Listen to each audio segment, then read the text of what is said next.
Libu-libong taon na ang nakalipas, nang simulang magkaroon ng mga malalaking tao sa daigdig. At nasusulat sa Biblia, na sila ay anak ng mga anghel, at taong nilikha ng Diyos sa lupa.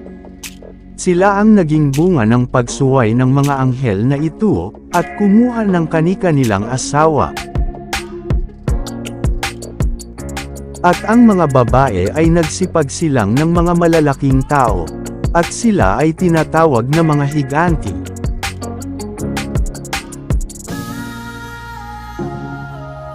Ang Biblia ang makapagpapatunay, na nangyari ang lahat ng ito, matagal na panahon na ang nakalipas. At pinapatunayan pa rin ito sa ngayon, mula sa mga nahuhukay na labi ng mga archaeologists. Lipas na ang bagay na ito, ngunit sa pagdaan ng mahabang panahon, ay umiiral pa rin ang mga taong ito. Marami pa ring malalaking tao ang isinisilang sa ngayon. Ngunit ang lahat ng ito ay hindi lang nangyayari sa tao. Nangyayari din ito sa mga hayop at mga halaman. Tunghayan natin ang mga tinaguriang higanteng hayop at halaman sa bidyong ito.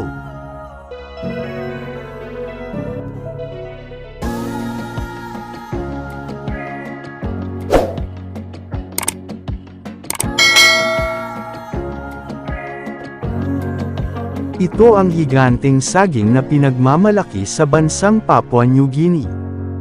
Tinatawag nila itong Musa Ingan. Mayaman ang bansang ito sa halamang saging, at dahil nga dito ay umusbong ang malalaking punong ito. Malaking bagay din ang pagkakaroon nito ng malalaking bunga. Ang saging ay mayaman sa potassium, na kailangan ng ating katawan, at ang pagkakaroon ng higanteng bunga, ay maituturing na isang napakalaking biyaya. Sigurado ding magiging matamis ang iyong ngiti, sa napakalaking strawberry na ito, na may 20 beses ang laki kumpara sa ordinaryong strawberry. Ang prutas ay pagmamay-ari ni Shahi Ariel mula sa Israel, taong 2021. Dahil dito, pinarangalan ito ng Guinness World Record na may pinakamalaking strawberry sa buong mundo. Natalo nito ang may 250-gram record, mula kay Koji Nakao ng Japan, noong 2015. Hindi rin magpapatalo ang dambuhalang kalabasang ito, na may bigat na 2,749 pounds, na pagmamay-ari ni Travis Ginder. Ang kalabasa ay pinangalanan niyang Michael Jordan, at nagwagi sa taunang paligsahan sa World Championship Pumpkin Weigh-Off, na ginanap sa Half Moon Bay, California. Tampok din ang higanteng pakwan na may 350 pounds, at pagmamay-ari ni Chris Kent. Ang nasabing pakwan, hanggang ngayon ay wala pang nakahihigit dito mula pa noong taong 2013. Dahil sa sobrang laki ay nasungkit lang naman nito ang parangal mula sa Guinness World of Record na pinakamalaking pakwan sa buong mundo. Palaisipan naman sa Sakhalin, isang lugar sa bansang Russia, ay kung bakit sobrang laki ng mga halaman na tumutubo roon. Ang isang pangkaraniwang damo kung ituring, ay lumalaki ng sobra. Mas malaki pa sa tao. Isang bagay na kamangha-mangha. Dahil dito, gumawa ang mga scientist ng eksperimento, at nagtanim ng mga halaman mula sa nasabing lugar.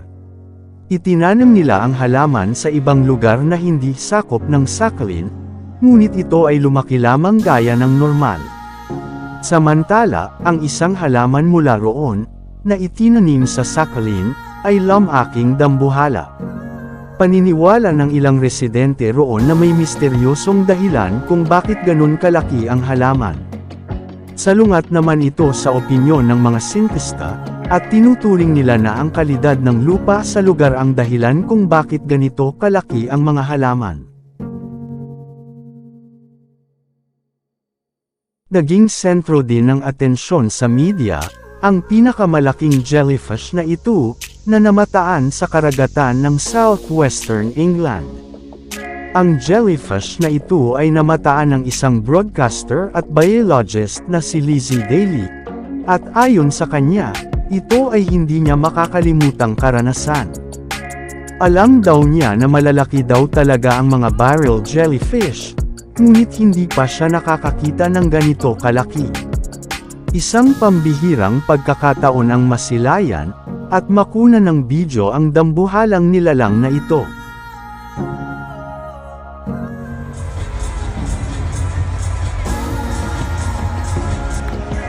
Aliw naman ang hatid ng audience na ito, sa live game show ng NBA.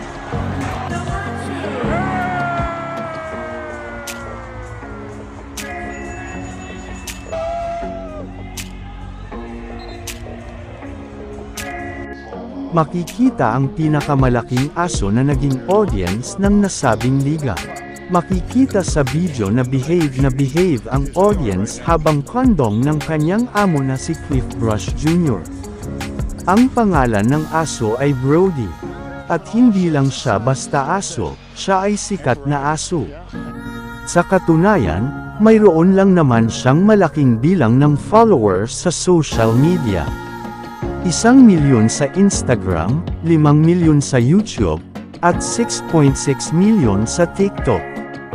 Si Brody ay isang asong nabibilang sa lahi ng Golden Doodle, resulta ng crossbreeding ng asong Golden Retriever at Poodle, kabilang din siya sa standard size, ang pinakamalaki sa lahat ng Golden Doodle breed. Ito naman marahil ang pinakamalaking gamu-gamo sa buong mundo, na kung tawagin ay Hercules moth. Mas malaki kumpara sa ordinaryong gamu-gamo, at mas malaki pa sa palad ng isang tao. Madalas silang napagkakamalan bilang paru-paro dahil sa kanilang pagkakahawig, lalo na sa kanilang pakpak. Subalit ang pinagkaiba ng dalawa, ay makikita agad sa kanilang antena. Mahaba at manipis ang antena ng paru-paro, samantala mas makapal naman at mabalahibo ang sa gamu-gamo. Parehong may maganda at hindi magandang dulot ang mga ito sa tao, lalo na sa mga magsasaka o mga mahilig sa halaman. Hindi maganda ang dulot ng isang larva, o uod sa mga halaman dahil kumakain ito ng mga dahon. Maituturing itong peste ng magsasaka, dahil sa perwisyong hatid nito sa kanilang mga tanim. Gayunpaman, may maganda namang naidudulot ang adult. Ang mga adult ay hindi na kumakain ng mga dahon, kundi mga nectar ng mga bulaklak. Sa ganitong paraan, nakakatulong sila sa pagdami ng mga halaman sa pamamagitan ng pollination.